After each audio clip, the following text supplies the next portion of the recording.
let's go.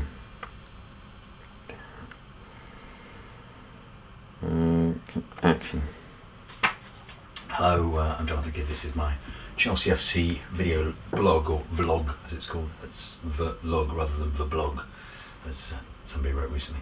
Anyway, this is my vlog of the Portsmouth game at home on Saturday, 25th of August, and there's the programme. Before I start, for fuck's sake, Robben sold to Real Madrid. For fuck's sake, I mean, I had no problem with Jeremy going to Newcastle, as all the opposition used to think he was a plank and rub their hands with glee when he was playing, though a terrific servant, of course, over 100 games. But Robben, for fuck's sake, I mean, I know he only managed 51 games in 3 years, but he was a great twisting, slaloming unlocker of defences. He was my favourite player when he played. I loved his trickery. Bloody hell, I bought a poster of him. It's still in its plastic, but look, it's Robben, it says on the side. And here are all my pictures of him that are on my fridge, so look. As you can see, I'm not pleased.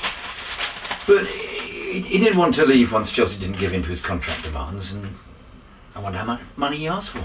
Parity with JT and Frank and the unfit Ballack and the falling over, whoops, his legs have gone, Shevchenko. £4 million a minute.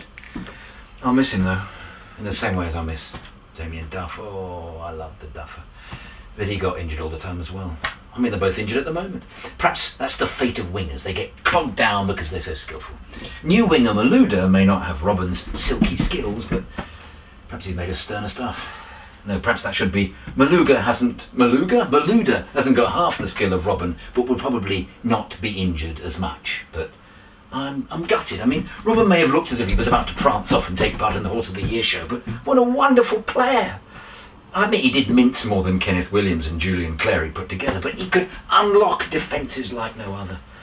Oh, I'm going to miss him. No, we are going to miss him. Very, very much. Very, very, very, very, very, very much. Mark my words. Right. I've said that. What else? During the week, England were useless again, this time against Germany, where a pretty average performance from Shawnee, right, gets him man of the match. Super Frank scored a good goal, which silenced his boo boy critics, but watching England is such a dismal experience. I just don't get it. We've got about 11 top European players, but they just can't play together. I don't subscribe to this argument that all English players are overrated. The top players like Gerrard and Rooney and Lampard, yes, I'm sorry you people who want to have a go at him, call him Fat Frank. He has a washboard stomach, him. Six-pack, it's a 12-pack. Frank is a world-class player when he's on song, and admittedly, occasionally he's nowhere near the hit parade and a bit inaccurate with his passing, but it's because he tries a lot of things your average player doesn't. Anyway, he scored a cracker.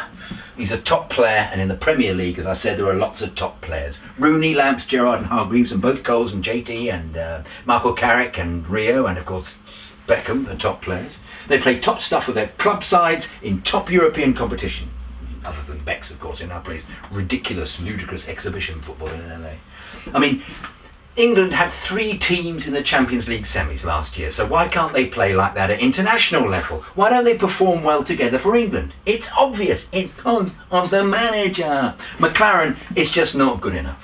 I mean, why did the FA give him the job in the first place? What was wrong with Scolari, who proved his case with Brazil and Portugal? What was wrong with Hiddink, who made a bunch of no-hopers in South Korea into World Cup semi-finalists and won the Champions League with PSV? What was wrong with Martin O'Neill and Sam Allardyce? I mean, OK, Sam's never won anything and his tactics may be a bit simplistic, hoofing the ball into the penalty area, but getting the second phase ball. But he made Bolton into a force to be reckoned with not much cash. And Martin O'Neill can make a silk purse out of a sow's ear and turn crap players into world beaters like his mentor Brian Clough was able to do. No, we get someone who won a League Cup with Middlesbrough and was tedious Sven's assistant. I want him out. I think you might have gathered that. Now, I never go to Wembley to watch England because I'm always bitterly disappointed, and I never watch properly at home. No, I like to watch England play at the gym. Or if I'm at home, I either like to play the guitar while I'm watching, or record the game on Sky Plus and fast forward it so I don't really have to suffer much. It's fun watching it at speed, especially at about 6 times the normal speed, as you see how crap England's passing is. And if they're losing, you can go at 30 times normal speed and you don't suffer much as the game's soon over. I did half and half with the Germany game.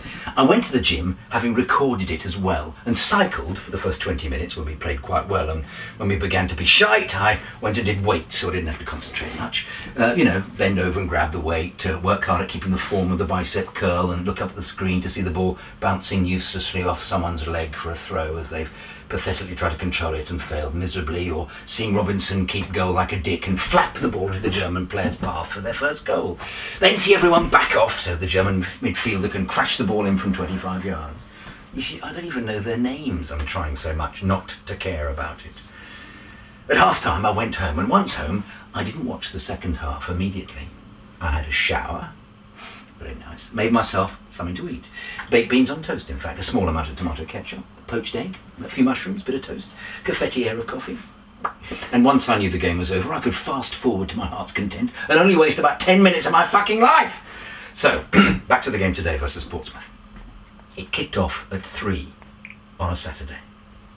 Bloody hell, I'm not used to that. It's normally 12:30 on a Saturday, or 5:15 on a Saturday, or 12:30 on the Sunday, or 4 on the Sunday. But 3, the traditional time for a game on a Saturday. When that last happened, Spurs Martin Yol had hair, and will possibly be the only time this season it will be on at that time. I'm not used to watching at 3. I wonder how I'll manage. It'll muck up my football body clock. I'll get some sort of football equivalent of jet lag. The game will have ended and I'll be looking forward to half-time. I'll get pre-game butterflies at the beginning of the second half.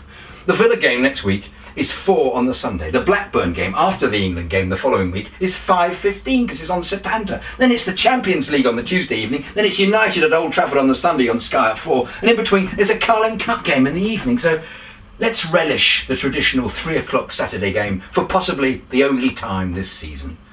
We should all have a minute's silence to give respect to its imminent demise. We won't see many of them again. Except that now, of course, it's a minute's clapping.